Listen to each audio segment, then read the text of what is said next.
पापनाशं परेशं गजेन्द्रस्य कीर्तिं वदानं वरेण्यं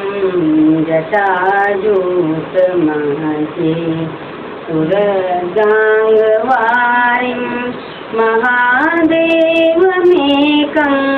स्मरामि स्मरारिं महेशं सुरेशं सुरारातिनाथं विभुं विश्वनाथं विभूत्यङ्गभूषं विरूपाक्षमिन्द्रकवनिर्त्रिनेत्रं सदानन्दमीडे प्रभुं पञ्चवक्त्रं गिरीशं गणेशं गले नीलवर्णं गजेन्द्रादिरूढं गुणातीतरूपं शुभाकान्तशम्भो शशाङ्कादमौले महेशानशूलिन् जटाजूतधारिन् त्वमेको जगत्पाल्यते यत्र विश्वं त्वमेकं जगद्लीयते यत्र विश्वं न भूमिर्न चापो न वह्निर्न वायुर्न चाकाशमास्ते न तन्द्रा न निद्रा न ग्रीष्मो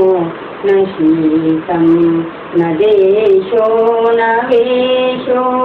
न यस्यासि मूर्ते स्वमूर्तिं तमीडे शिवाकान्तशान्त स्मरारे पुरारे प्रभो पाहियापन् नमामि शम्भो शम्भो महेश करुणामय शूलपाणे गौरीपते पशुपते पशुपापनाशिन् काशीपते करुणया जगदेतदेक संहन्ति पाति विदधाति महेश्वरोऽसि त्वत्तो जगद्भवति देव भव स्मरारे त्वय्येव तिष्ठति जगन्मृडविश्वनाथ त्वय्येव गच्छति लयं जगदेतदीश लिङ्गात्मकं हरचराचर विश्वरूपिन् करचरणकृतं वा कायजं कर्मयं वा श्रवणनिर्णयं वा मानसं वापराधं विहितमविहितं वा